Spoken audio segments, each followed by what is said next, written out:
termos que a tua ajuda para que possamos colocar em prática no dia a dia. Abençoa teus servos que estão conectados com este canal, os que ainda irão se conectar. Abençoe e nos ajuda. Nós te pedimos e te agradecemos no nome de Jesus. Amém, meus irmãos? Amém, amém, querido irmão Luiz. Glória a Deus. Então, como os irmãos sabem, estamos dando continuidade à nossa escola bíblica dominical e estudando o assunto sobre pentecostalismo, não é verdade?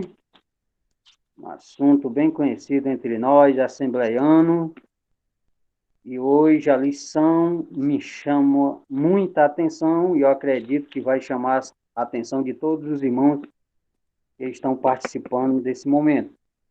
É a lição de número 10, o Senhor Jesus cura hoje. Isso me chamou muita atenção, meus irmãos, esse assunto, até mesmo porque entre nós, nos nossos dias, existe ou existem aqueles que menosprezam, desprezam, não valoriza esta ação de Deus com respeito à cura divina, né? Nós temos aí palestrantes com formação teológica, uma formação acadêmica bem desenvolvida, mas que não acreditam nos dias atuais que o Senhor Jesus cura hoje, como é o título da nossa lição. Então, a verdade, o textuário diz assim: é Ele quem perdoa todas as tuas iniquidades e sara todas as tuas enfermidades.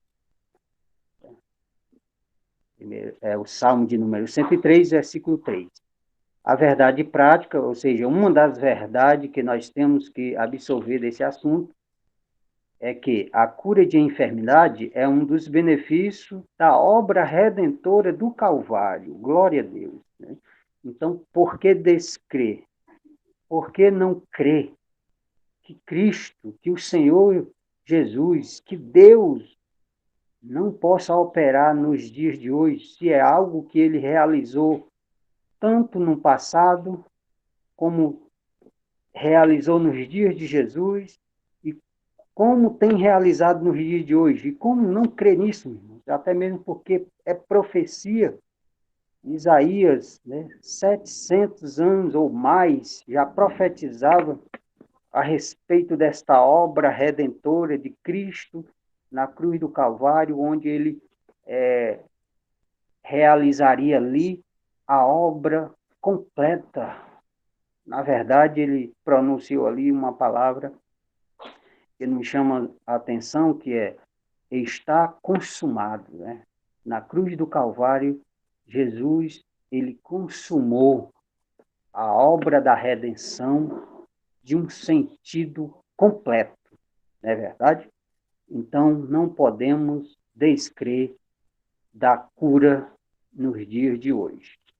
E vamos aqui para o primeiro ponto, e nós temos aqui a cura divina na Bíblia. E é interessante nós observarmos aqui que a cura divina no Antigo Testamento, ela, por mais que ela tenha uma promessa da parte de Deus, mas há aqui também um meio coletivo. Vocês, os irmãos, observaram isso? Um meio coletivo da ação de Deus entre Deus e homem e entre homem e Deus. E nós vamos entender melhor ao ler aqui o que o nosso comentador ele se referiu a respeito dessa coletividade, né, entre Deus e o homem. E eu frisei aqui algumas partes, e a primeira que eu frisei foi o seguinte: em Israel, a saúde era uma promessa de Deus, porém o povo tinha que fazer a sua parte. É interessante observar isso aqui, que, por mais que fosse uma promessa de Deus em que a nação de Israel usufruía de um corpo saudável, né, de cura das enfermidades, nós não devemos esquecer que haveria uma participação daquele povo para com Deus.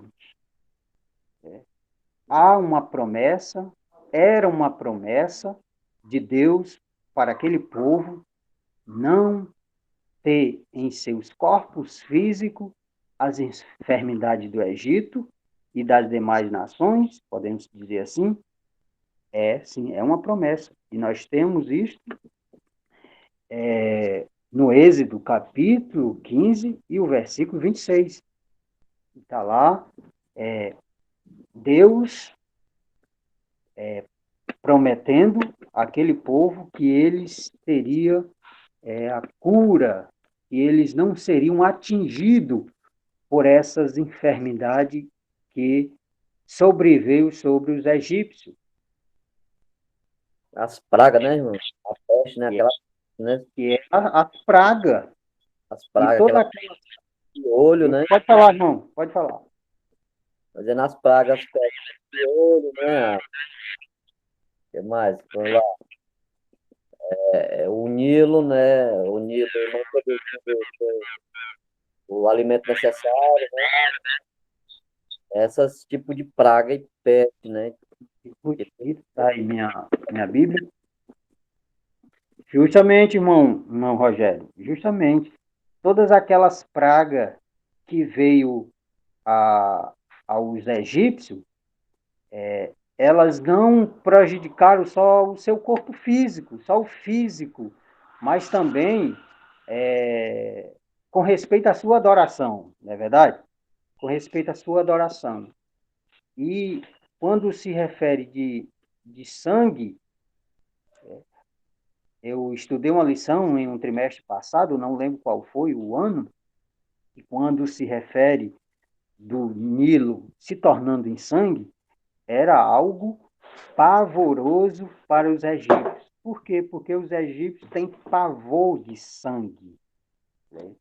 Então, o rio Nilo era como um deus para eles, e essas pragas não somente afetou o corpo físico com respeito à alimentação, mas também com respeito à sua crença, à sua religiosidade com respeito àquele rio, que era sagrado para os egípcios. Aí vem uma questão das moscas, dos piolhos, da chuva de pedra, e tudo isso causou grandes danos naquela nação.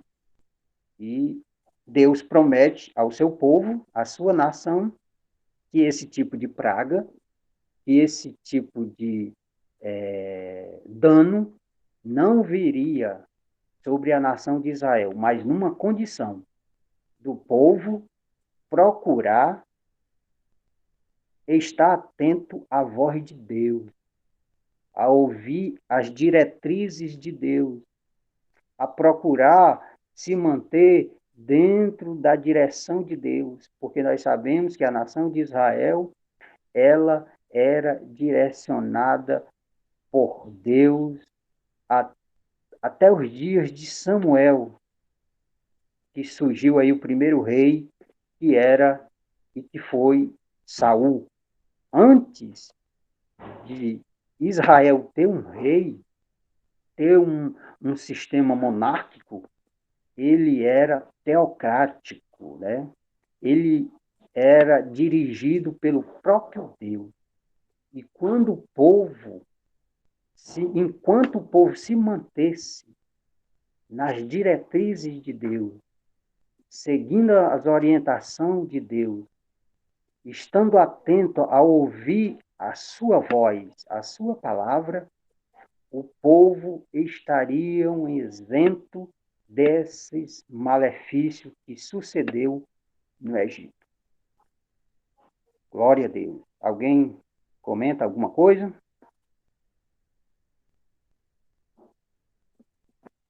Não, ok, tá, até aí tá bem, viu? Mesmo. Bem, então vamos prosseguir. Então, eu frisei aí a respeito de Israel, a saúde era uma promessa de Deus, mas o povo tinha que fazer a sua parte.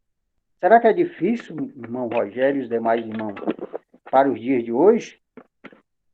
Hoje nós temos uma medicina totalmente desenvolvida, diferenciada dos dias de Israel, lá no deserto do Sinai e até mesmo no Novo Testamento. Porém, será que estamos tão poderosos, tão autossuficientes?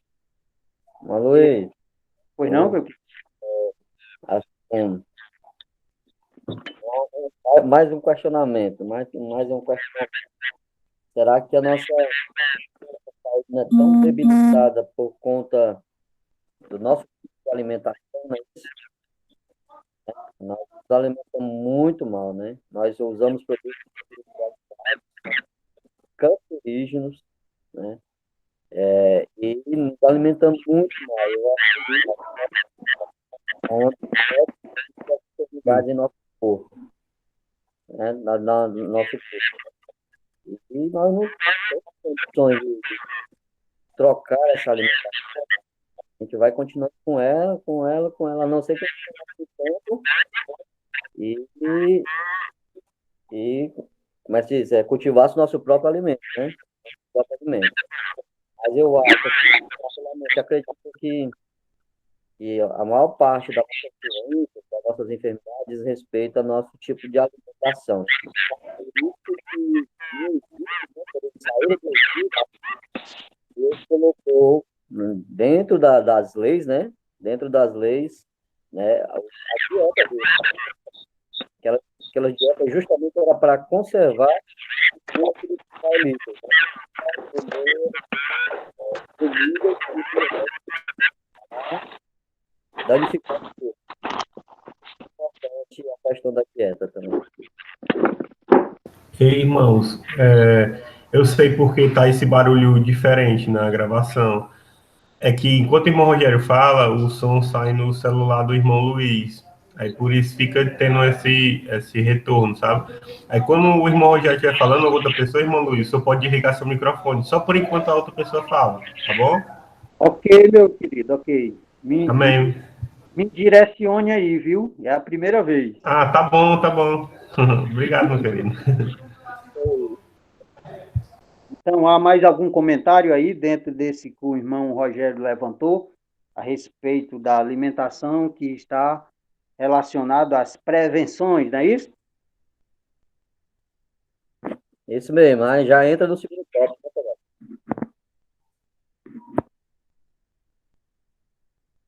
Perfeitamente, irmão. Vamos prosseguir aqui. Eu apenas destaquei aqui alguma coisa sobre o primeiro tópico do primeiro ponto, cura divina na Bíblia.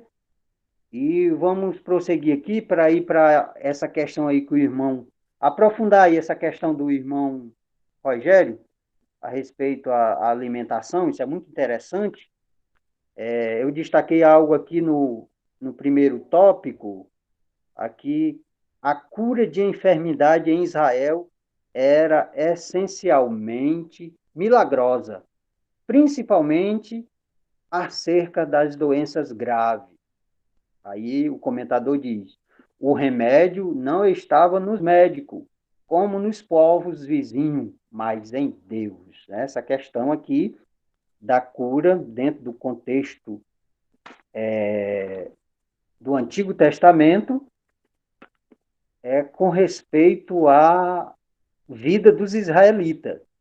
Os israelitas, eles precisavam, meus irmãos, procurar se orientar por Deus.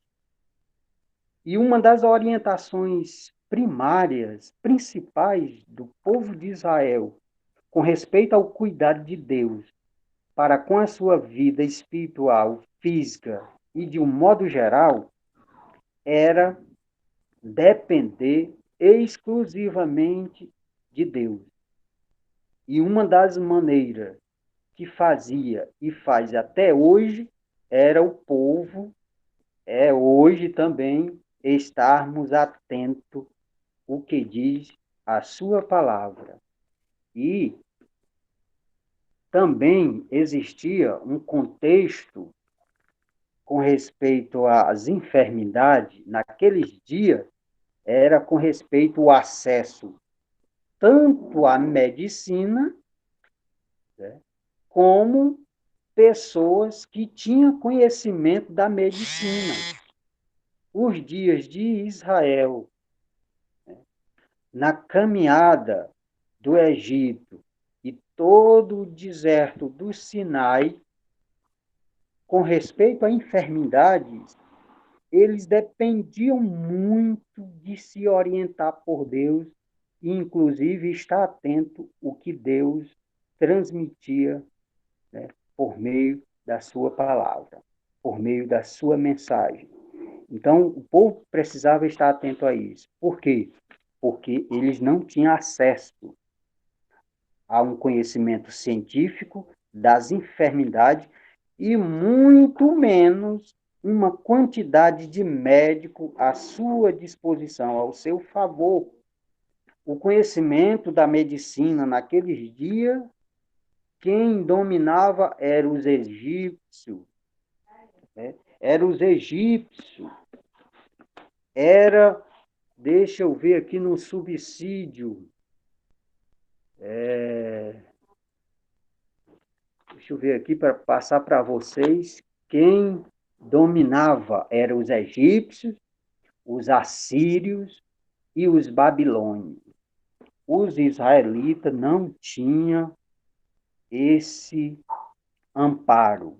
Eles não tinham no seu meio médicos formados em medicina. Então havia uma dificuldade e uma necessidade para eles estar atento à voz de Deus. Amém? Alguém comenta algo?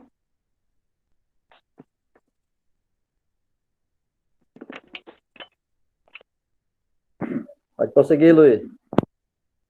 Beleza, vamos lá. Vamos para o segundo tópico, onde o irmão Rogério já se referiu aí. A prevenção de doença é bíblica. Isso eu achei interessante, irmão Rogério, demais irmão, porque eu fui lá para Deuteronômio e Levítico, e ali nós temos para as demais nações e para o século presente e os séculos que virão, Deus estabelecendo para o seu povo meios de prevenções de doença, meios de se prevenir contra as doenças que prejudicava o corpo físico.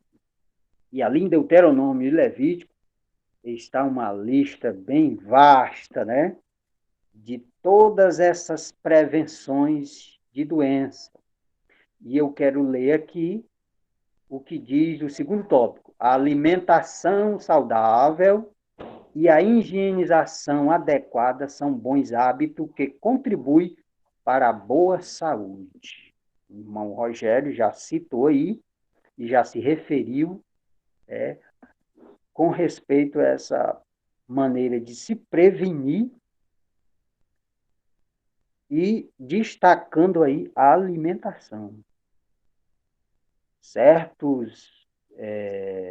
Eu já ouvi essa frase de alguns pensadores, e certos pensadores dizem que o ser humano é aquilo que come. Dentro de uma pesquisa mais profunda, essa frase ela surgiu da mitologia. A pesquisa não diz de qual das mitologias, mas é uma frase mitológica. O homem é o que come. Por quê?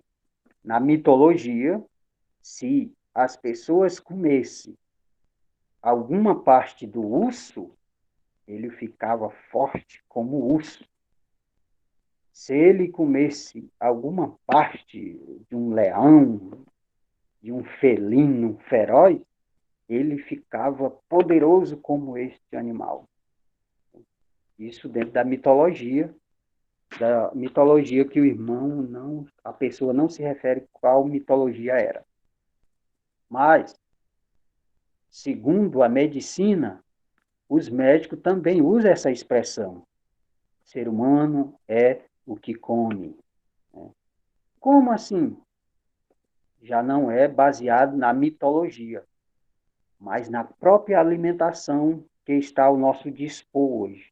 Principalmente, irmão Rogério e os demais irmãos, é a alimentação industrializada, né? É os fast food da vida. Nós temos aí comidas pré-cozidas ao dispor em abundância. E muitas vezes essas alimentações, se nós não tivermos um controle, se nós não usarmos da prevenção, nós acabamos se deixando levar por esse tipo de alimentação e o resultado disso é devastador. Os Estados Unidos assumem a liderança no topo, né, no ranking dos obesos, principalmente com respeito a esta alimentação. O Brasil não está muito distante também, porque o Brasil, como alguns, é comparado a macacos, desculpe aí a expressão, gosta de imitar, né? Gosta de imitar o que os outros fazem e acaba se prejudicando. E o Brasil não está distante desse ranking aí dos Estados Unidos com respeito a não se preocupar em que ingere, em que come, se alimenta, né? E aí nós temos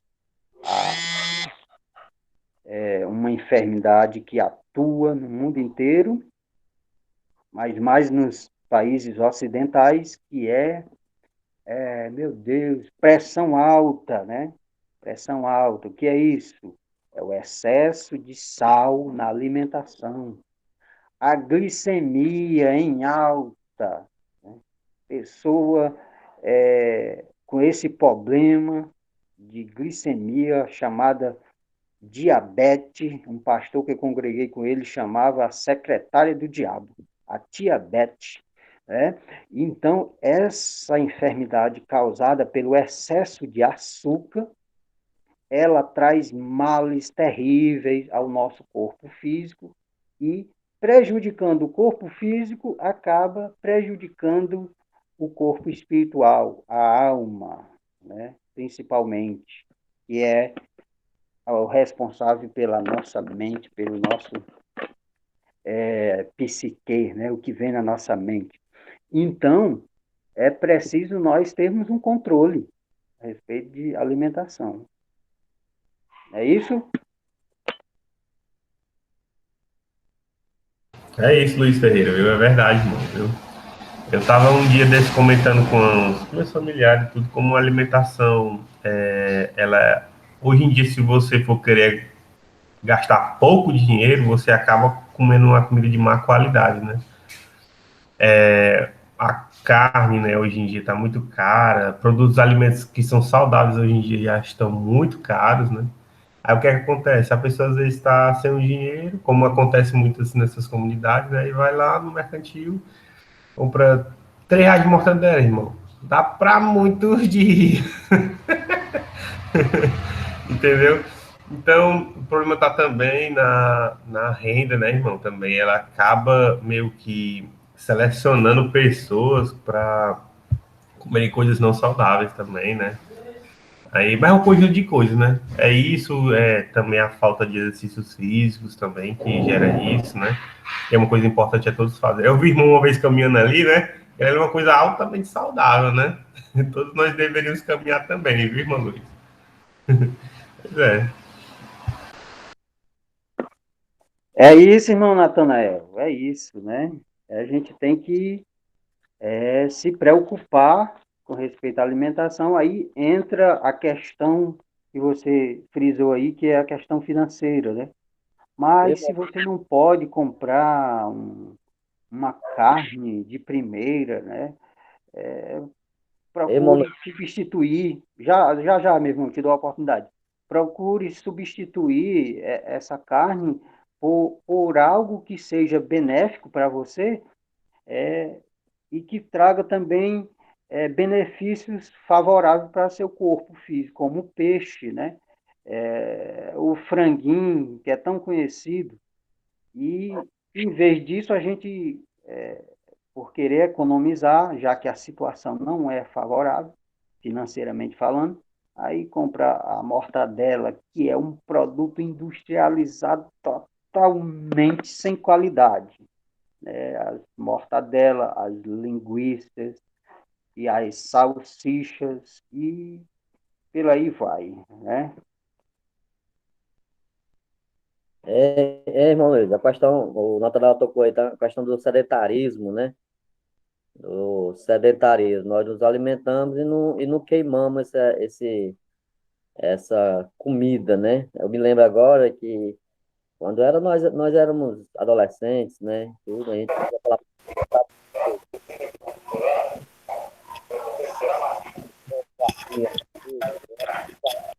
quando a gente terminava de comer, nós ia pra rua correr, né? Ia queimar tudo, né? E nós era tudo só o graveto, rapaz. Né? E hoje em dia a gente também. Acho que agora a questão também é a questão do sedentarismo. A gente não tem tempo de praticar nenhum tipo de exercício, né?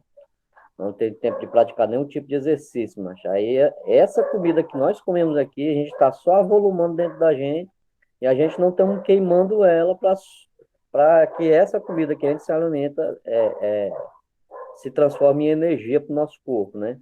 Por isso eu acho que é outra questão, né?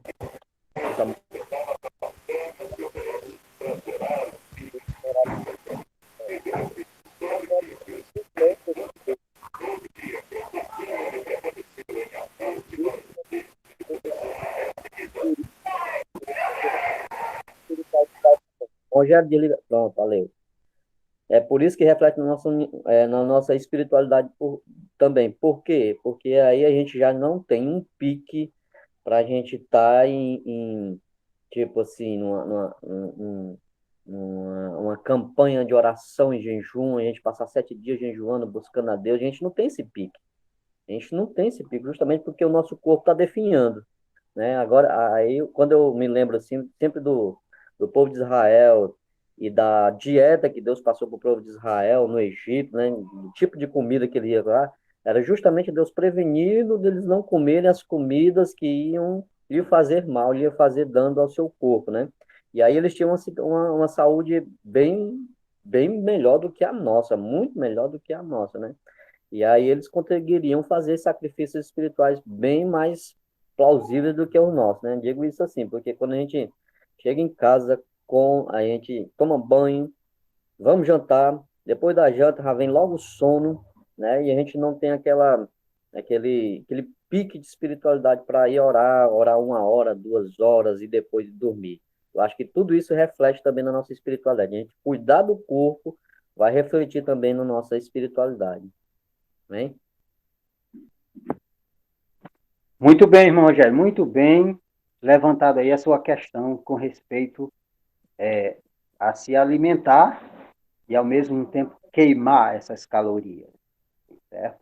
Aí você tocou de uma maneira de queimar essas calorias orando, ou lendo um bom livro, né? E não deixando de lado a Bíblia, o melhor livro, o livro dos livros, não é isso? É, e esse ponto que você questiona e traz-nos à tona nesse momento é um ponto que muitos de nós, seres humanos, inclusive no nosso meio cristão, não temos conhecimento. Né? E eu quero aqui se referir ao, à estrutura do nosso corpo físico. o nosso corpo físico, para quem frequenta a escola dominical, sabe que o nosso corpo físico ele é estruturado através do espírito, alma e corpo. Isso chama-se tricotomia. Então, quando nós não administramos bem o nosso corpo físico, com certeza virá sequelas ao corpo espiritual, né? Ao corpo espiritual. Inclusive, meus irmãos, a alma, ela é algo espiritual, mas ela é o centro das emoções. Ela é o centro da nossa emoção. Então, quando nós não se preocupamos em cuidar do corpo físico, esse cuidado que não é tomado por nós reflete na alma, e aí surgem quais as doenças?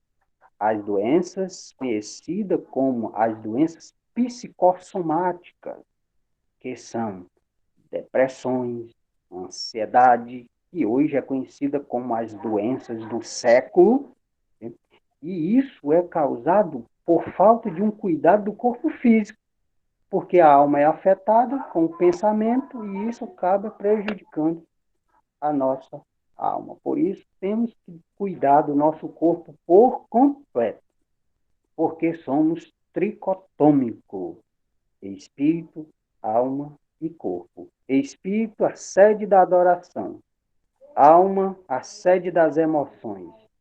E o corpo é como se fosse a embalagem que guarda esse corpo espiritual, né?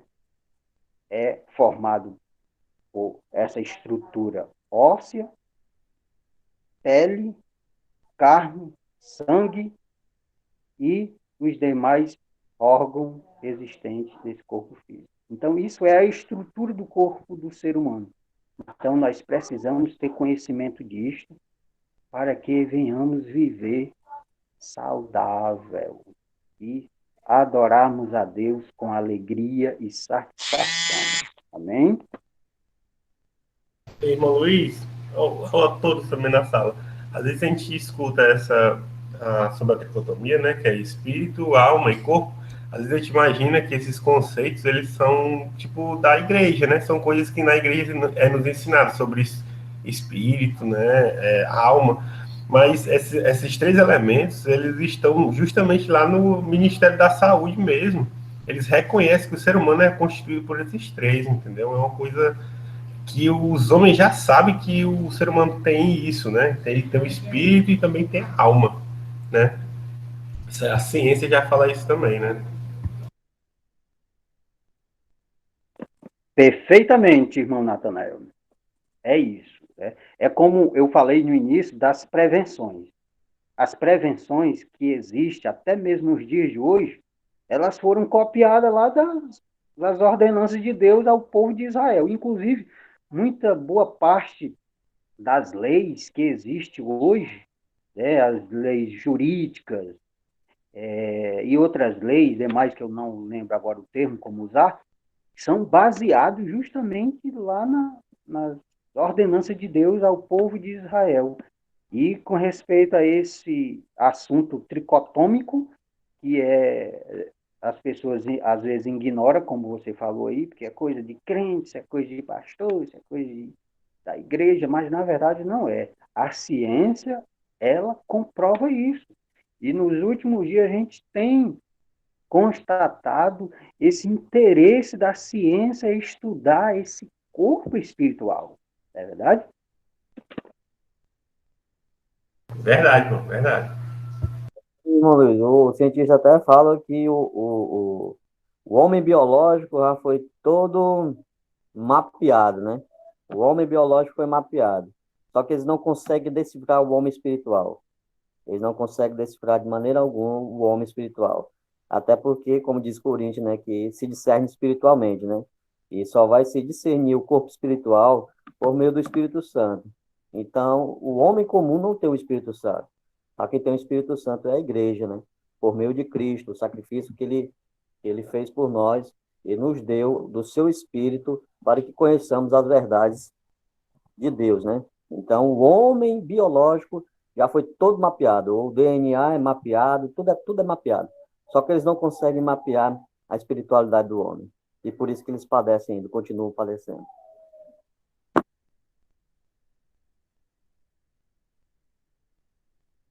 Opa, muito bem, Rogério, muito bem, muito bem. É verdade mesmo. O homem espiritual, ou seja, a alma e o espírito, só Deus sonda, né? Só Deus conhece, conhece muito bem. E nós, ao sermos alcançados por esta graça, temos uma possibilidade de entender, né, pelo Espírito Santo de Deus. Glória seja dada ao Senhor por isso. Vamos continuar aqui. Prevenções de doença, alimentação já comentamos. Vamos aqui para aqui o finalzinho aqui que diz: a religião, nesse caso, se constitui num veículo eficaz para a conscientização coletiva, ou seja, com respeito às prevenções, né? Eu citei aqui as prevenções lá de Deus orientando o povo de Israel, e muitas dessas prevenções nós temos nos dias atuais, embora não seja aplicada, né, de maneiras corretas, embora que seja aplicado muita verba pública federal com respeito às prevenções de enfermidade, inclusive nos dias de hoje, nós estamos aí, um problema sério no mundo inteiro e principalmente na nossa nação, no nosso Brasil, por falta desta preocupação dos nossos administradores, não colocar realmente aquilo que é depositado em suas mãos com respeito à verba na maneira de prevenções, né? Isso é muito interessante porque era através da prevenção que aquele povo de Israel estariam, né, mais, como é que se diz? Estariam propícios às enfermidades. Era uma das maneiras que Deus orientou o povo, era através da prevenção. Aí nós encontramos na prevenção orientada de Deus aquele povo, Deuteronômio, ele destaca umas prevenções tão interessantes. No capítulo 22, e o versículo 8, nós vamos encontrar Deus dando orientações preventivas com respeito à construção. Os hebreus, quando construíssem a sua casa, e a casa era diferente das muitas, das demais que existem hoje, não era um telhado como esse, mas era como se uma laje feita de junco, de barro, e essa laje ela tinha que ser feita, e ao concluir, tinha que fazer um parapeito, porque se não fizesse esse parapeito, e como o acesso a essa laje era fácil, e se alguém se acidentasse e morresse, ia trazer ali um problema para o dono daquela construção. Isso aí é uma prevenção na segurança, né? Inclusive da construção de casa. Outra prevenção, outra maneira preventiva de Deus com respeito ao povo de Israel é Deuteronômio 23 e 12, que dá uma orientação preventiva ao exército, e eu acredito que essa prevenção ela foi mantida não só ao exército, mas toda aquela nação peregrina, né, com respeito à prevenção na parte sanitária. E eu encontrei um versículo muito interessante com respeito a essa parte sanitária, Deuteronômio 23 e 12, que destaca ali o texto com respeito ao exército de Israel quando saísse para a batalha. O exército, ele tem, e naquele período eles tinham, né, as suas armas. E no meio das suas armas era orientado por Deus eles usarem uma pá, como parte dos seus instrumentos de guerra. Mas para que era a pá? Era para matar os seus adversários e enterrarem? Não. Era quando alguém sentisse a vontade de fazer o número 2, saísse ali do arraial, né? Saísse ali do meio onde estava armado a sua tenda e fizesse a sua necessidade fora e levasse a pazinha na mão. Quando terminasse o serviço, não deixasse lá em cima, não, lá abandonado, não. Cavasse um buraquinho na terra e enterrasse esses dejetos, né?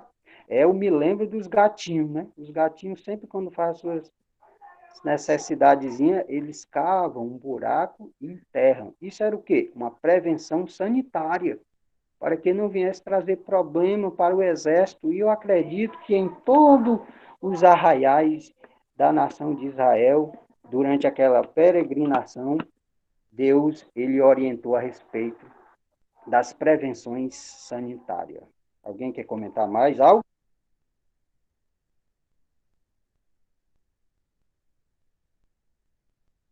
Sobre desse cuidado que ele tinha, né, irmão, no livro que você citou, da Bíblia, a gente sabe hoje que a peste negra que ocorreu na Europa, ela veio justamente proveniente da falta de higiene, né, da falta de saneamento básico. Pronto, é isso. Tanto é que o vaso sanitário foi uma das grandes descobertas do ser humano no mundo. Tem lá no livro das grandes descobertas, né? Um delas foi o vaso sanitário, porque ele consegue trazer esse cuidado, né, com a higiene com relação a esses dejetos. Né? Muito É, bem, eu muito acho bem. Alguém quer falar? Eu acho que não, a questão não é nem o vaso sanitário, Natanael, é o saneamento, né? Porque não adianta também ter o vaso lá e se não ter por onde ir embora os dejetos, né? Então, é o saneamento. Conjunto completo, então, desculpa. Está mais relacionada ao saneamento. Eu estava vendo o Dr. Rodrigo Silva, né? Comentando sobre como era lá o saneamento dos romanos lá dentro de Jerusalém, que eles tinham lá uns banheiros públicos mesmo, sabe?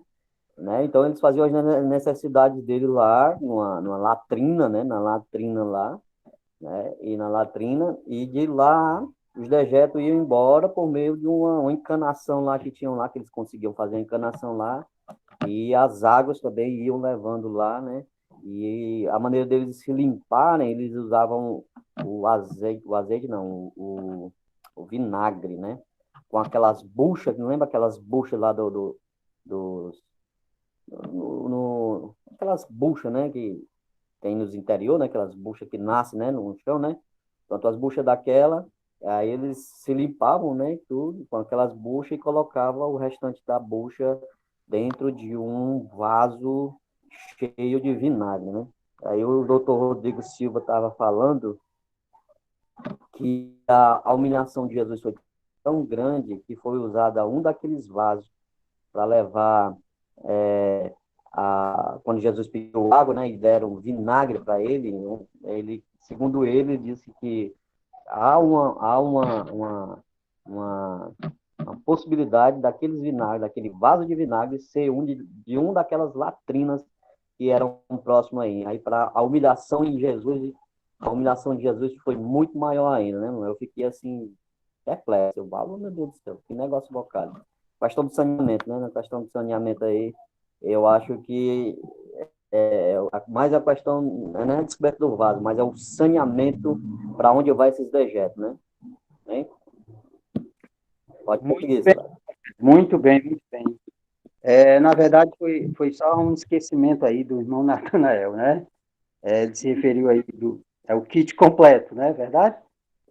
E esse saneamento, ele nos previne, com certeza, ele nos previne de muitas enfermidades. Esse tipo de prevenção com respeito ao saneamento, ele é preocupação, não só nossa, no nosso lar, em ter isso, mas também de ordem pública, né?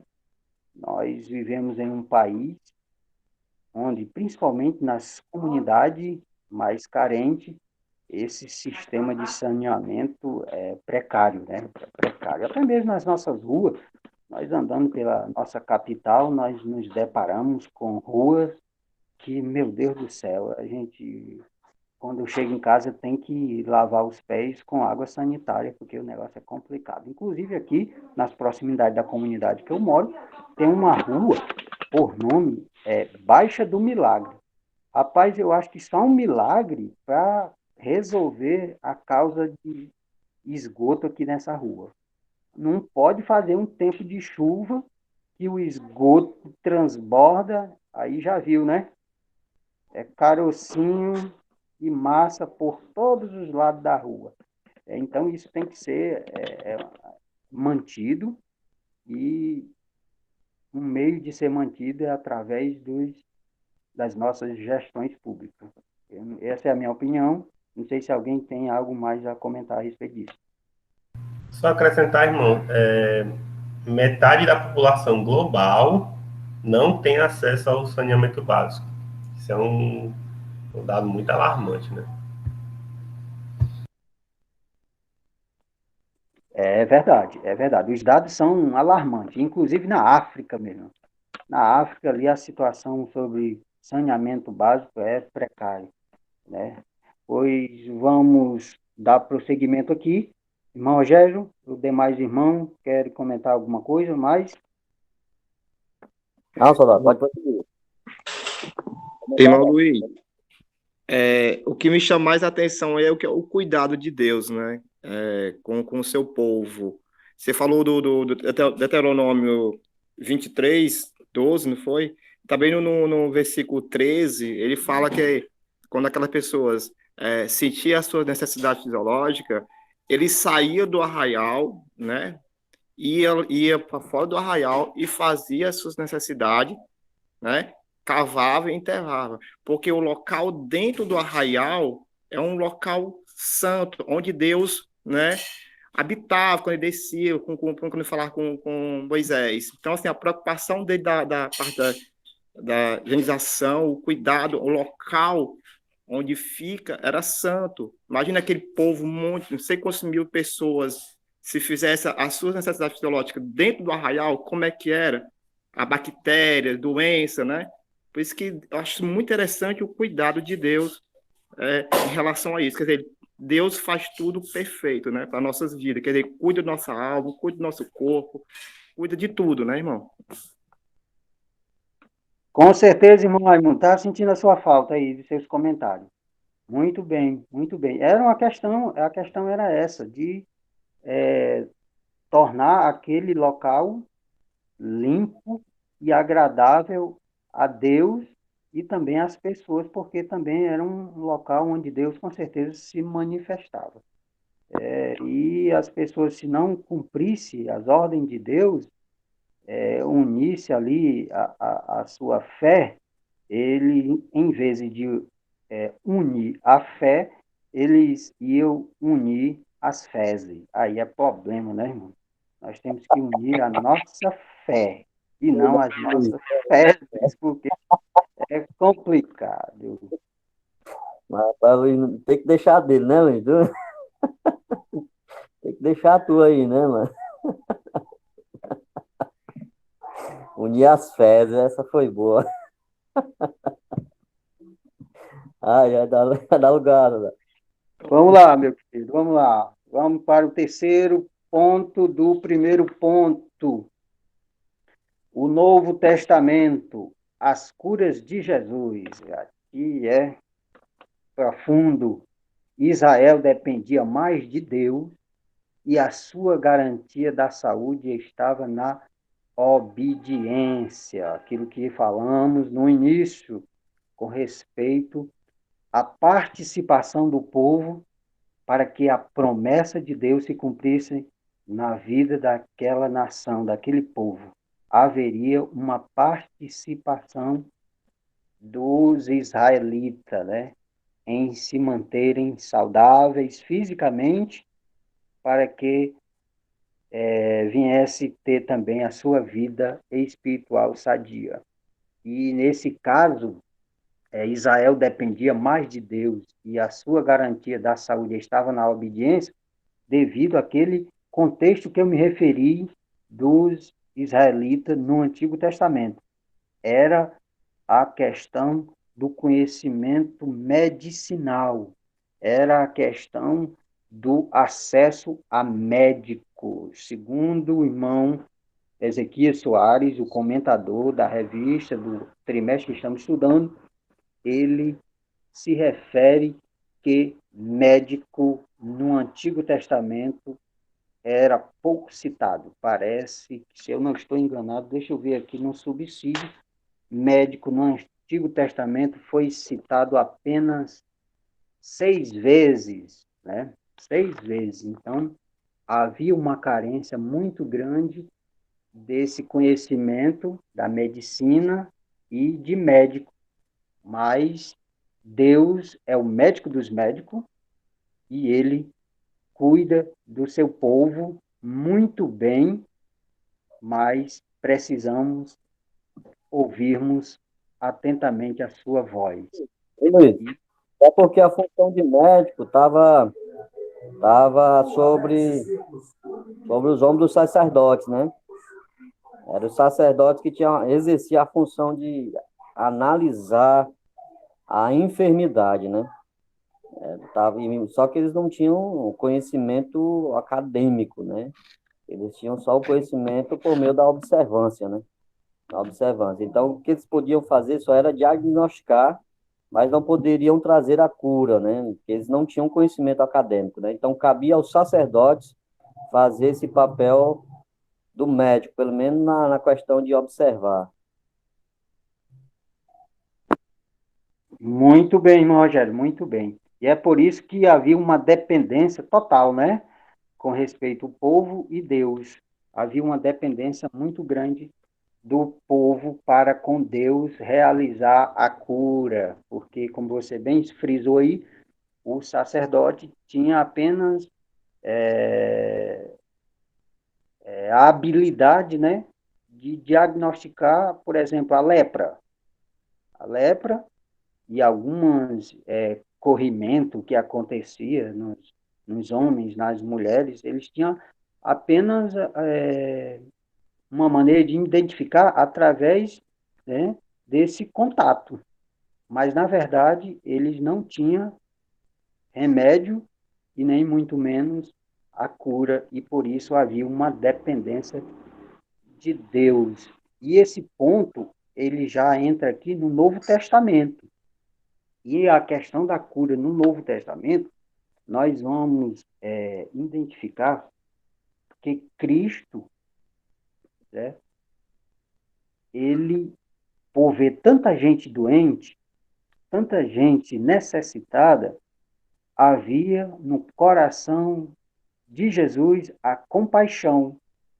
E ele se compadeceu de ver tanta gente enferma, tanta gente, né, com necessidade de saúde física e não tinha amparo, né, assim, na saúde pública, vamos dizer assim, de tantos médicos e de tanto conhecimento, porque por mais que no Novo Testamento já existisse, né, um conhecimento a mais com respeito à medicina do que no Antigo Testamento, assim mesmo a demanda de enfermos, enfermidade é grande demais. E a gente pode constatar isso quando a gente lê os evangelhos sinóticos, que são Mateus, Marcos e Lucas.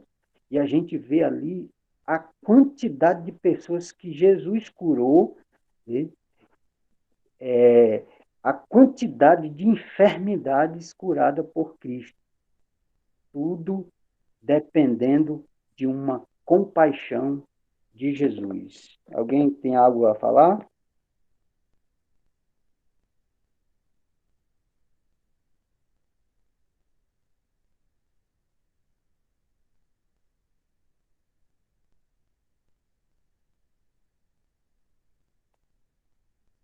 Bora lá, continuar?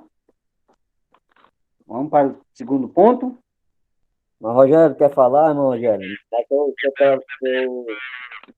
seu microfone está desligado. Irmão, Rogério, o microfone está desligado. Quer falar? Ele está falando ali, mas o microfone dele está desligado. Eu estava vendo ele aqui pela câmera, mas ele saiu aqui da câmera, não sei se ele está falando e a gente não está ouvindo. Ele estava falando no microfonezinho do celular dele. Pronto, agora tá ok, Rogério. Pode falar. Pronto.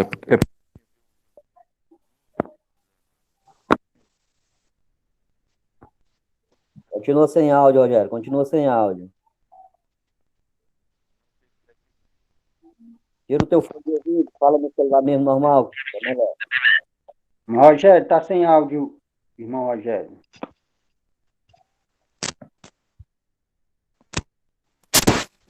Tá ouvindo agora?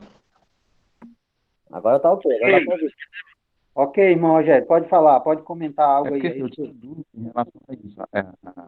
Como é que as pessoas no deserto, né, os israelitas, faziam as suas necessidades, né, sem ter contaminação. E realmente hoje eu tiro as dúvidas, viu? Essa relação aí isso que o irmão Luiz falou, né? Que eles tinham uma pá, iam fazer suas necessidades em outro local, quando faziam enterravam. É assim bem interessante, que eu não sabia como é que eles faziam, né? Mas hoje foi explicado. Obrigado aí, irmão Luiz. Viu? Você bota quente. E é É isso, bom, irmão. Estamos Rogério. juntos aqui, interagindo um com o outro, para que juntos venhamos aprender algo de Deus, tá bom, meu irmão? Vamos prosseguir aqui ou alguém quer falar alguma coisa? Pode prosseguir, Luiz. Pode prosseguir. Então, meus irmãos, vamos para o segundo tópico, a cura divina como parte da salvação. Muito interessante esse assunto, muito interessante mesmo. E eu destaquei aqui, ó, a fala do comentador, e eu já queria que alguém aí abrisse a Bíblia, e depois eu vou fechar o meu microfone aqui e ouvir a referência aqui, dando respaldo, a essa fala do comentador, irmão, meu Deus, me esqueci do nome do homem, mas ele diz assim, ó, salvação e cura divina caminham juntas. E aí, tem algum respaldo, apoio para essa fala, meus irmãos? Tem, sim, está na Bíblia. Jeremias 17:14. Alguém abra aí. Jeremias 17:14. Outro abra aí no Salmo 103 e versículo 3. Vou fechar o meu microfone aqui e ouvir aí a referência. Jeremias Salva 17:14. e caminho juntas.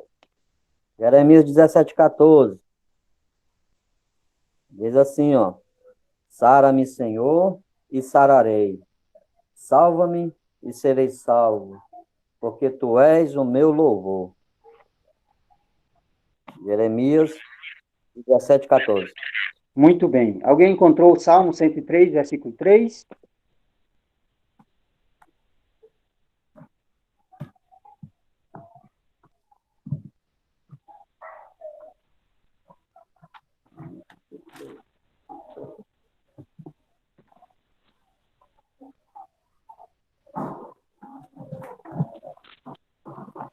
Vem aí.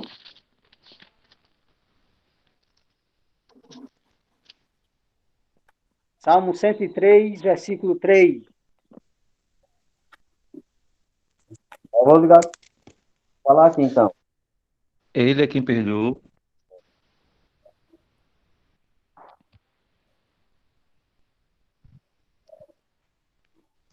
Vai ler, irmão Rogério? Pode falar, pode ler, Soldado.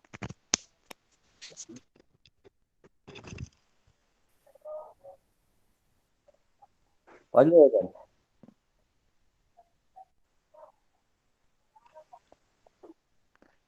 É Salmo 103, Isso. 3, versículo 3. Ele é que perdoa todas as tuas iniquidades e sara todas as suas enfermidades. Eita, glória. Muito bem, muito bem. Então, essa expressão do irmão Ezequiel Soares tem respaldo bíblico. A salvação e a cura divina caminham juntas. Então, por que descrer, meus irmãos? Por que descrer da cura nos dias atuais? Pois a cura do nosso corpo físico, ela está inserida com respeito à nossa salvação. Eles caminham juntas. E quando nós observamos Jesus, quando curava algumas enfermidades, ele se direcionava à pessoa que estava enferma, perdoando os seus pecados. Perdoando os seus pecados. E depois liberava a saúde física. E por que descrever? E por que descrever? Cafarnaum. Como é, irmão Rogério? É o caso do paralítico de Cafarnaum. Paralítico de Cafarnaum, que foi descido por 4. Justamente, é uma referência, é isso aí. Então, meus irmãos,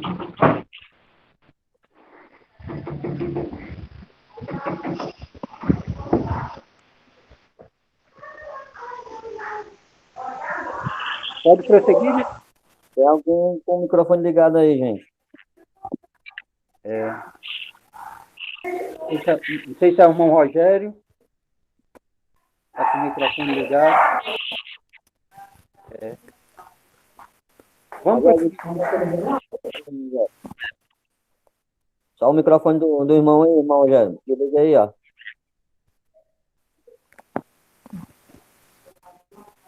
Pronto. Vamos lá. Irmão Rogério, antes de iniciar aqui o comentário sobre o segundo ponto, que hora é para terminar mesmo?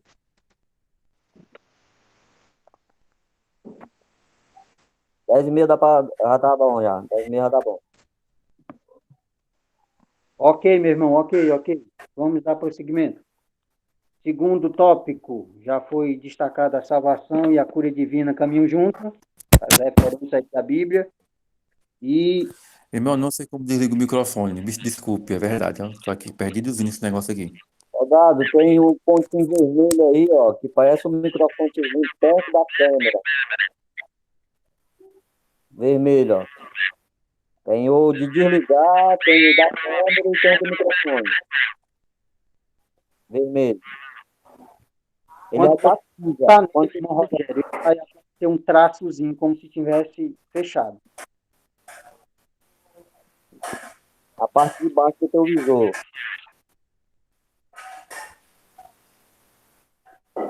Você consegue desligar a câmera. Do lado tem o microfone.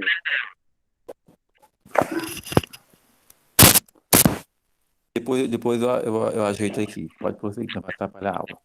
Então, vamos lá. Segundo tópico, a cura divina como parte da salvação. Já foi comentado um pouco, vamos dar continuidade. Primeiro tópico, salvação. Aí eu destaquei aqui só o início, para nós comentarmos alguma coisa a respeito dessa expressão, dessa palavra salvação dentro de um contexto teológico. Salvação é um termo que se aplica a diversas ações de Deus no Antigo Testamento em favor de seu povo, como o livramento da escravidão, é o significado da salvação, dentro de um contexto teológico, da fome, da espada e das enfermidades. Outra definição da salvação dentro de um contexto teológico. A salvação da condenação eterna é o livramento do poder da maldição do pecado e a restituição do ser humano à comunhão com Deus. Ou seja, o irmão está falando aqui eu acredito, dentro de um contexto teológico e usando aqui a soteriologia. Quem já ouviu essa expressão, soteriologia? Soteriologia é o estudo da salvação, porque a palavra salvação no grego é sotéria, e gera esse estudo aí, ou doutrina, o estudo com respeito à salvação, que é a soteriologia. Então, salvação, irmão, é livramento. Salvação é uma maneira de Deus lhe livrar. Ou seja, nós, como seres humanos, nós usufruímos da salvação de Deus aqui nessa vida e seremos livre, salvo na vida eterna. Livres aqui nessa vida é com respeito ao que aconteceu no Antigo Testamento, das enfermidades, né, da escravidão, da fome, da espada, né, já num contexto que segue adiante aqui, a salvação da condenação eterna é outro livramento. Né? Então, a salvação, ela tem essa definição dentro de um estudo soteriológico, né? Irmão Rogério, quer falar alguma coisa, acrescentar aí? Amém, irmão, amém. Pode prosseguir. Pronto. Aí vamos aqui para o segundo ponto, que é cura divina. Cura divina. E eu não sei se vocês observaram, professores, os alunos que frequentam a escola dominical, observaram essa expressão do irmão Ezequiel Soares. A declaração de fé das Assembleias de Deus define a cura divinamente como um ato da soberania, graça, misericórdia divina, que através do poder do Espírito Santo restaura física ou emocionalmente aqueles que demonstram fé em Jesus Cristo. Vocês têm observado essa expressão no nosso trimestre que estamos estudando? A expressão é o seguinte: declaração de fé das Assembleias de Deus. Alguém tem observado isso? Sim, sim, sim. Sim. Tem uma base bem sólida, né? Sempre, como a gente está estudando o verdadeiro pentecostalismo, né? E as Assembleias de Deus, né? E tudo tem como base o pentecostalismo, né? A declaração de fé das Assembleias de Deus vai nos dar a diretriz, né? De que, de como a gente entende o que é pentecostalismo, né? E ligado o microfone, soldado. Irmão Rogério, vou colocar aí o livro para apoiar aí a seu comentário.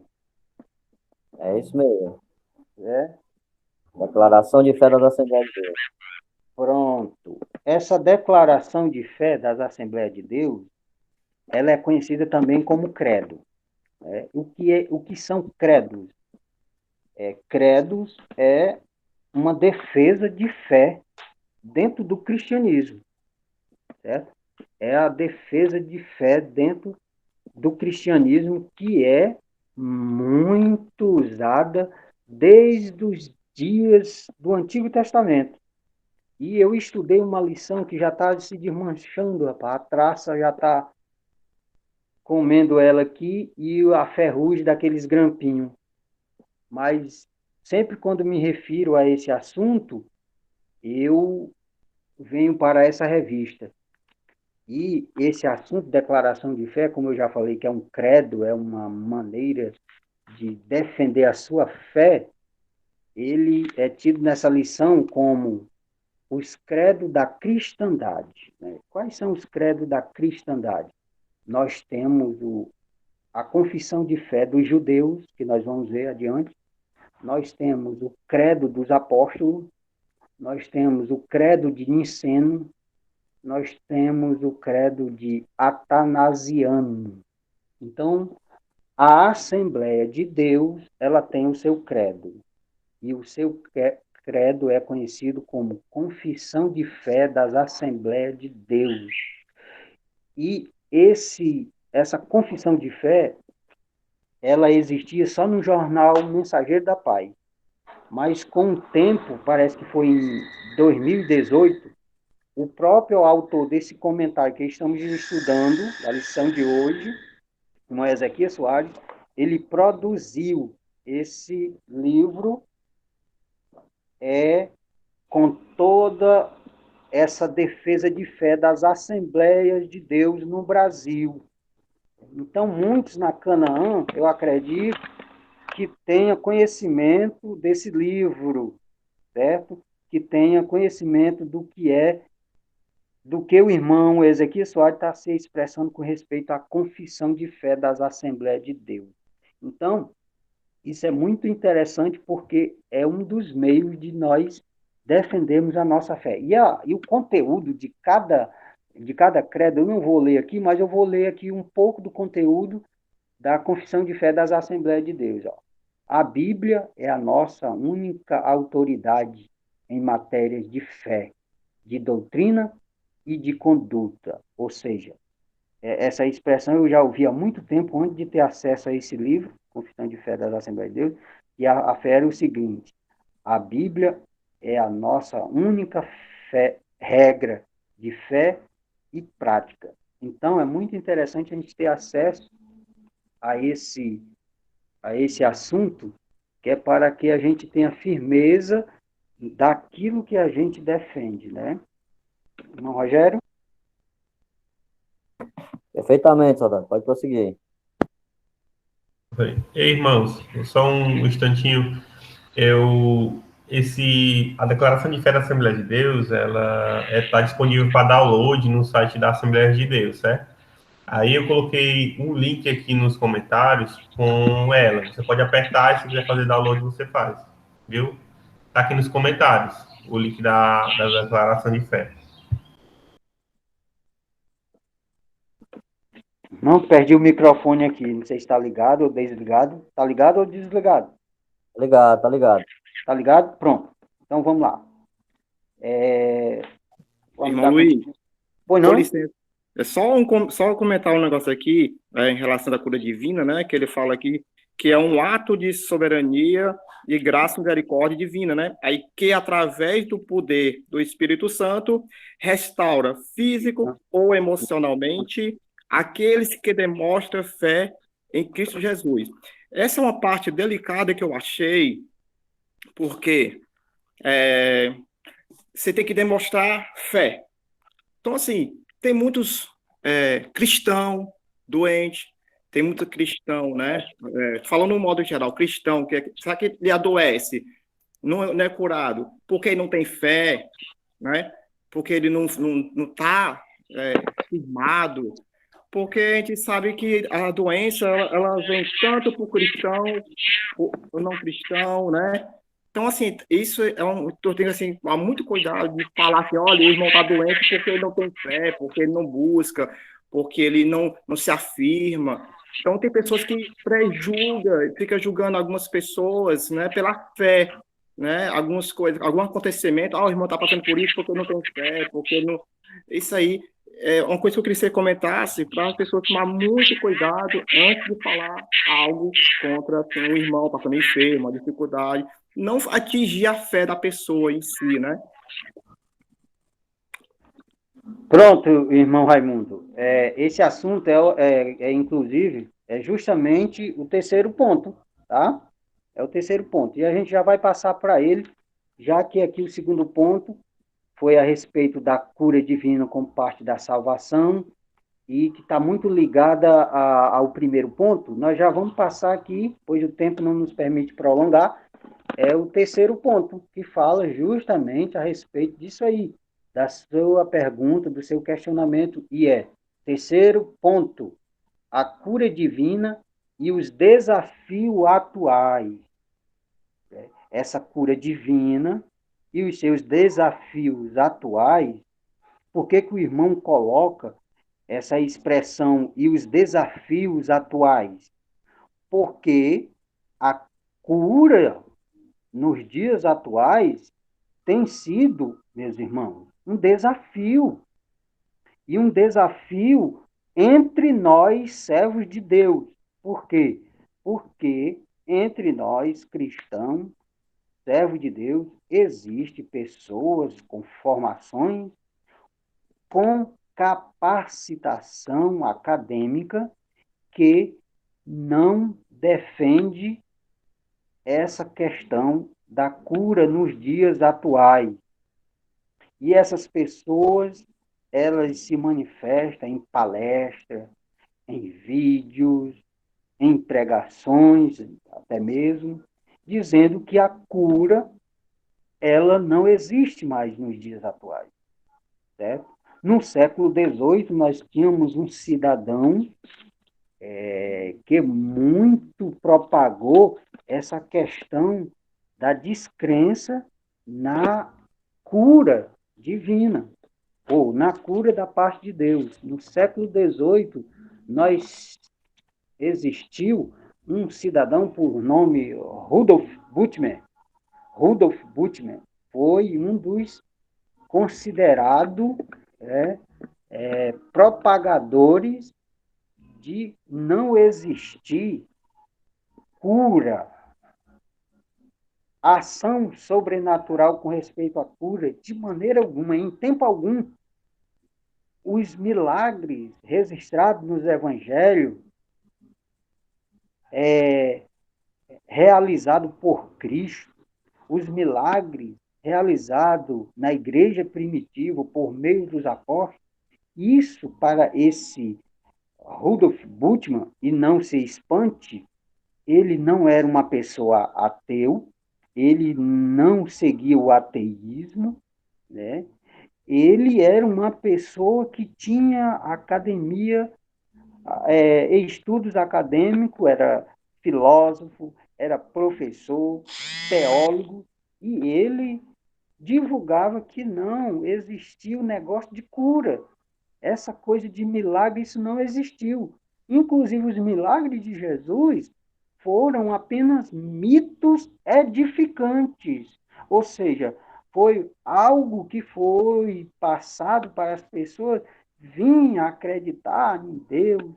Isso não era algo real, era algo só histórico, da mitologia, eram mitos edificantes. Então, dentro dos nossos dias, hoje, essa questão de, eu não sou, irmão, não está recebendo a tua cura porque tu não crê, você não é curado porque você não tem fé.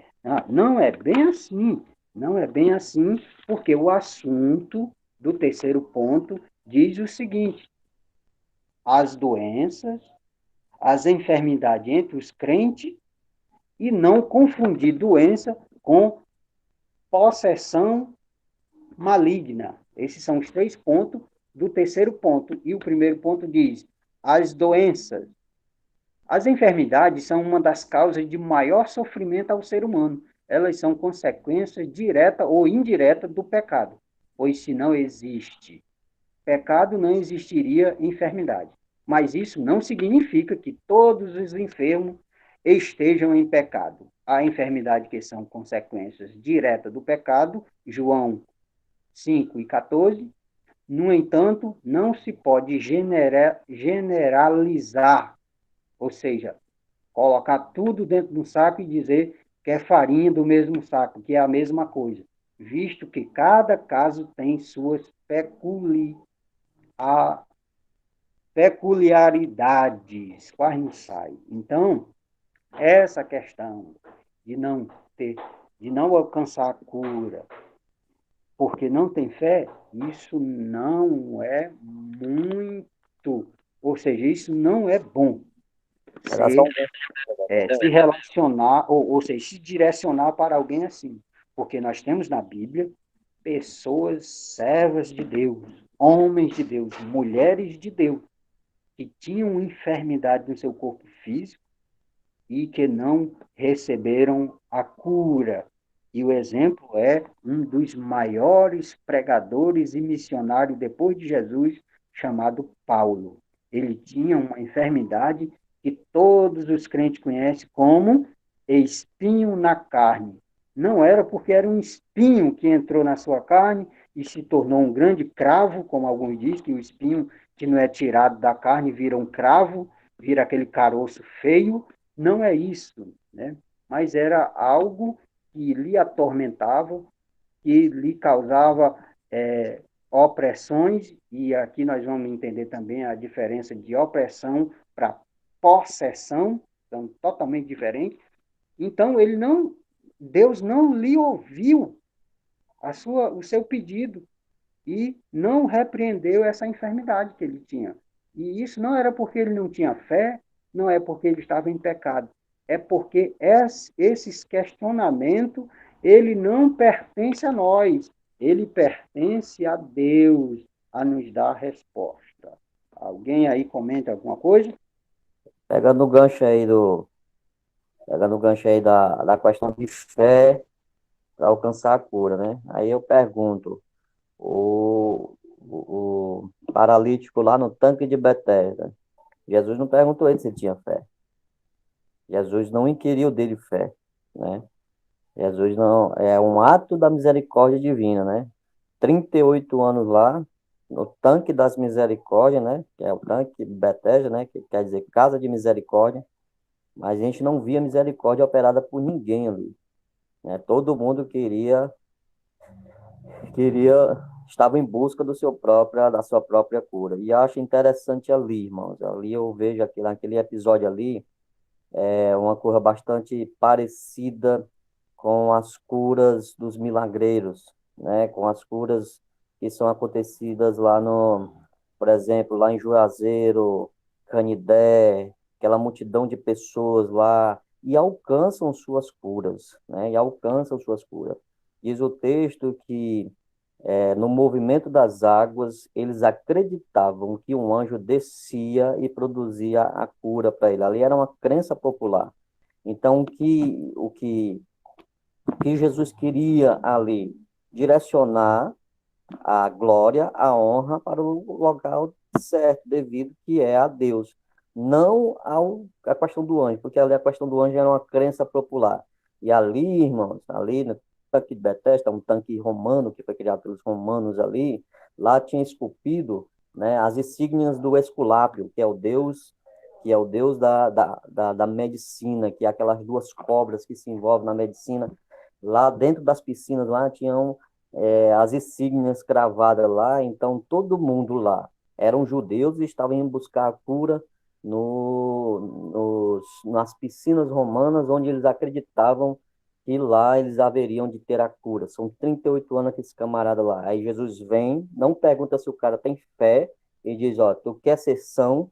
Quero ser são. Então a questão ali era para tirar mais a questão, eu acho, o objetivo ali da cura ali era para tirar mais a idolatria do coração do homem do que a enfermidade propriamente dita. Então, eu acho que é isso que tem muitas coisas que impedem da gente receber curas divinas, e uma dessas está dentro do coração do homem, né? A questão da idolatria, dessas coisas todas, né? Enfim, eu acho que a fé tem que ser direcionada para o local correto, e é isso que Jesus queria nesse tanque de Betesda, né? Ser direcionado para o local correto, que a glória é de Deus, não de Esculápio, ou não de algum anjo lá, ou não de alguma crença popular lá, mas a glória teria que ser dada a Deus. Tanto que Jesus curou aquele camarada ali e foi-se embora, e depois teve um encontro com ele e diz, ó, foi curado, né?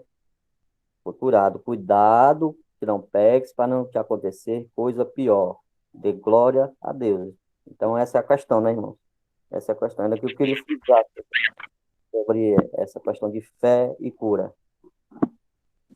Muito bem frisado, irmão Rogério. Muito bem, muito bem. Obrigado aí, muito bem frisado. E você frisou aí uma questão da cura dos romeiros, que vão até o Padre Cícero, e alcança a cura, ou até hoje muitas pessoas alcançam essa cura.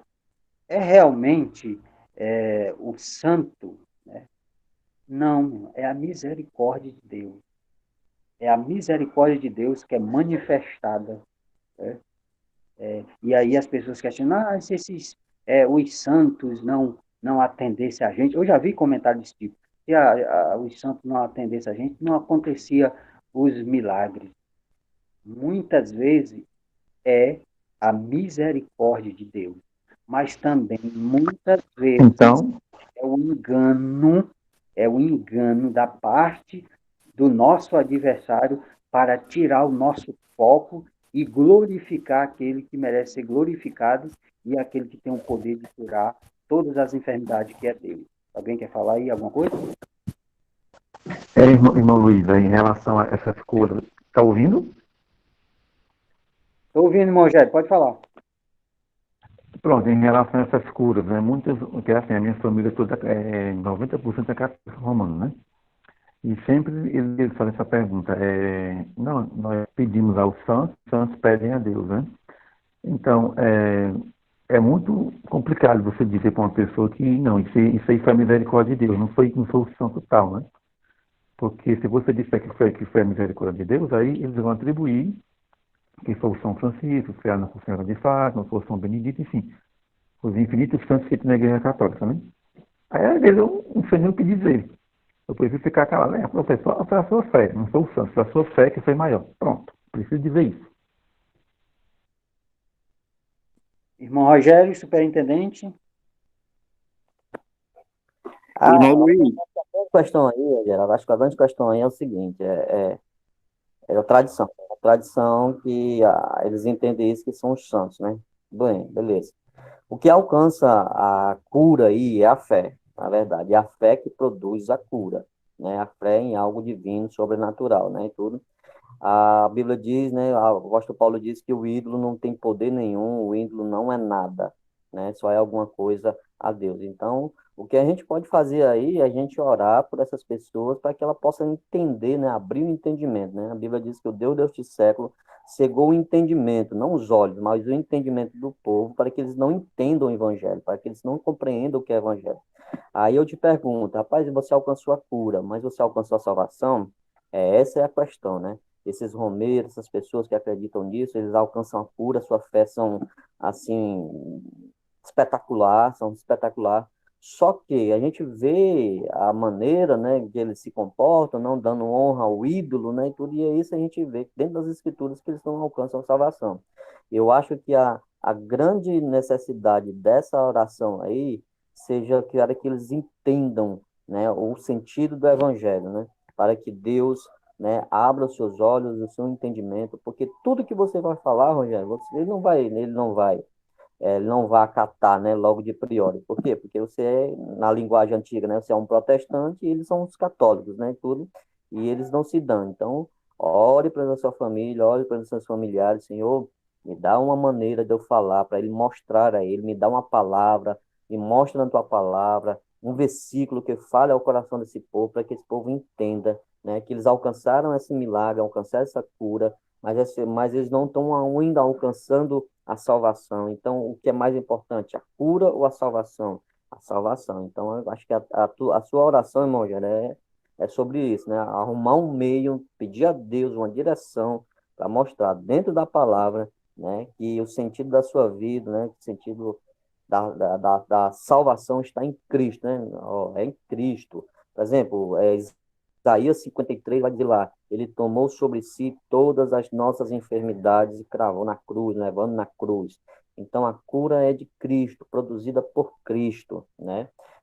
Sobre intercessão, né? 2 Timóteo, se eu não me engano, assim, que só há um único mediador entre Deus e os homens, Jesus Cristo, homem, questão de homem, né? Então, só uma pessoa pode mediar entre Deus e os homens, que é Jesus Cristo. Então, esses textos aí que a gente vai lapidando, né? A gente vai mostrando, que vai libertando esse povo dessa idolatria, né? Conhecereis a verdade vos libertará. Então, acho que a grande questão deles aí não, é o poder da intercessão. Então, mostra dentro da Bíblia quem é o intercessor. Muito bem, Rogério, vamos concluir aqui.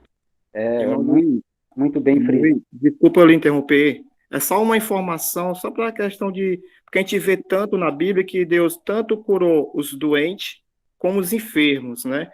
É só questão de conhecimento, eu estava estudando, e uma coisa interessante: doença é uma coisa, enfermidade é outra, né? Eu achei isso aí super interessante, porque a gente tem esse segmento.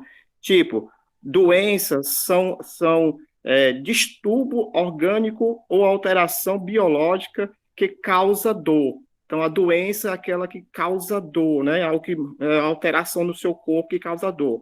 E já a enfermidade está relacionado a algum problema biológico ou emocional que não provoca dores. A princípio, que rouba a disposição e ânimo, né? Essa enfermidade que não provoca dor, mas provoca falta de ânimo, disposição psicológica, emocional, né? São algo nas pessoas que estão doentes, mas não é provocado por dor, mas essa falta de força, de buscar psicologicamente, não tem a parte emocional, estão abatidos, então a enfermidade está relacionada, a princípio, não sofrer essa dor física. A doença é aquela que causa dores, né? Então, Jesus tanto curou os doentes físicos, dores, como também emocionalmente. Isso é muito interessante a gente ter essa dimensão, que doença é uma coisa, enfermidade é outra. É muito, muito interessante isso. Ok, irmão Raimundo, o filósofo. Sempre aprofundando aí os conhecimentos. Bem, é bom. Verdade. Amém. Deus abençoe. Ok, meu irmão. Então, só concluindo aí a sua fala, com respeito à diferença entre enfermidade e doença, não é isso? Então, juntando os dois, no corpo físico não é bom, né? É verdade. Não é bom e de alguma coisa nos prejudica, e o que nos resta é ou a enfermidade ou a doença, ela ser entregue nas mãos de quem pode nos curar, tanto do físico como do espiritual, né, que causa aí as doenças psicossomáticas, como a gente falou no início, as doenças da alma, e por pertencer à alma. Por que pertence à alma? Porque a medicina, por mais moderna que seja, por mais desenvolvida que seja, as doenças da alma, elas não são detectadas pelos equipamentos.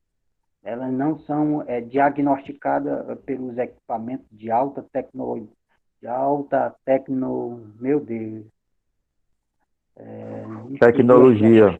Tecnologia. Isso mesmo, é isso mesmo. Então, elas não são identificadas, diagnosticadas por isso. É só Deus que conhece. Existe aí um meio, a psicologia, a psiquiatria, mas são apenas palavras que nos confortam, que nos direcionam como se comportar diante disso, mas, na verdade, a cura de qualquer enfermidade pertence a Deus. Vamos concluir aqui as enfermidades entre os crentes. E aquela questão, mas você está enfermo e Deus não ouve a sua oração e não lhe cura, o negócio não está certo. É o que aconteceu com o quê? Jó, né? Jó. E aí nós temos aqui, ó, o servo de Deus, apóstolo Paulo, tinha um espinho na carne, 2 Coríntios, capítulo 12, versículo 7 ao 10, qualquer que seja a natureza desse problema, era, sem dúvida, uma enfermidade, irmão Raimundo. Aos Gálatas 4, 13 ao 15. Aí nós temos o servo de Deus, Timóteo, tinha um problema no estômago. 1 de Paulo a Timóteo, capítulo 5 e 23. Paulo relata, quando a Trófimo deixei-o doente em Mileto, 2 Timóteo 4 e 20. Aí o comentador diz aqui, ó, eu estou lendo isso num subsídio, tá? Hoje isso não é diferente. Quantos servos e servas de Deus perderam a vida para a Covid-19? Pergunta.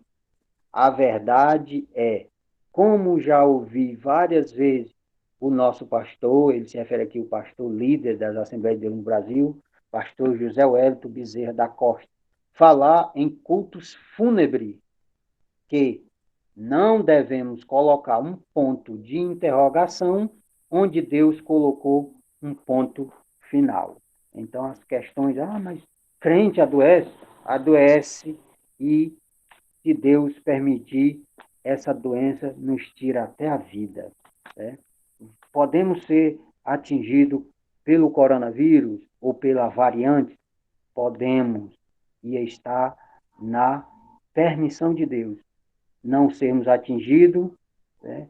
E sermos blindados, imunizados por Ele, por mais variante que venha a surgir, há essa possibilidade. Mas também há a possibilidade de sermos atingidos por esse mal que assola a humanidade, mas também o nosso Deus tem o poder de nos curar. E há a possibilidade de sermos atingidos por esse mal e Deus nos recolher para o seu reino. Então temos que entender isso, né? Tudo está dentro da vontade de Deus, no controle de Deus. Deus tem o controle de tudo. Não é os Illuminates, não é as maiores nações potentes que existem, não é. Por mais que eles demonstrem poderes, né, altivez a respeito disso, pois nós estamos vendo isso, o controle está na mão de Deus. Quando ele vê, né, que é tempo de intervir, de manifestar a sua intervenção, ele mostrará. Mas, se não é da permissão de Deus, ele intervir no que está acontecendo, o que resta é nós confiarmos em Deus, e estarmos apegados com Deus, e estarmos vigilantes, porque, de algum modo, ele vai nos livrar do pior que virá, que é a grande tribulação. Então, para isso, nós temos que ter a nossa fé firmada em Deus e saber que Deus está no controle de tudo. Meus queridos irmãos, principalmente aí o superintendente da Escola Bíblica Dominical, desde já quero agradecer a oportunidade, né, e que Deus nos ajude, que Deus nos fortaleça e faça nós compreendermos o valor de estudarmos junto essa palavra, a palavra de Deus. Palavra esta que nos liberta, que nos santifica, que nos aproxima de Deus e nos prepara para vivermos eternamente com Ele. Muito obrigado pela oportunidade, que Deus abençoe. E eu convido o irmão Rogério para fazer a oração final e dar suas conclusões. Amém, soldado. Aí tá mais que concluído, tá uma benção, graças a Deus.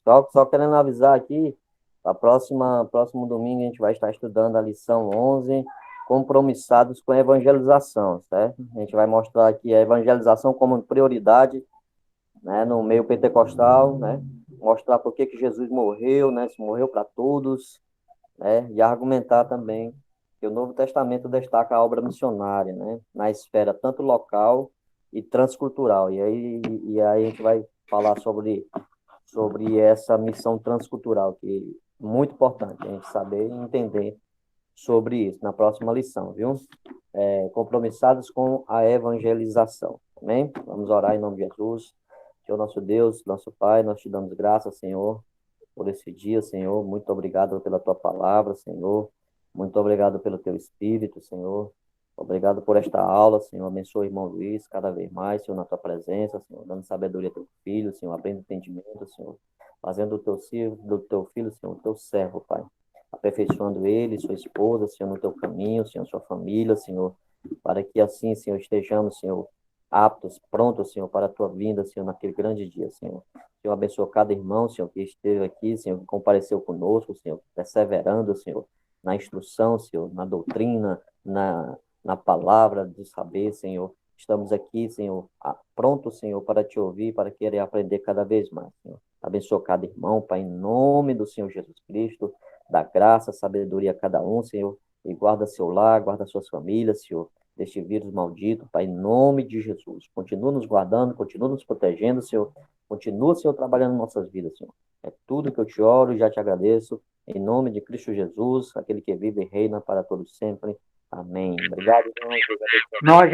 Rogério, tu acredita que o celular só deu para transmitir a aula? Já vai descarregar a bateria? É milagre! Pode ser eu, meus queridos. Senhor. Deus abençoe.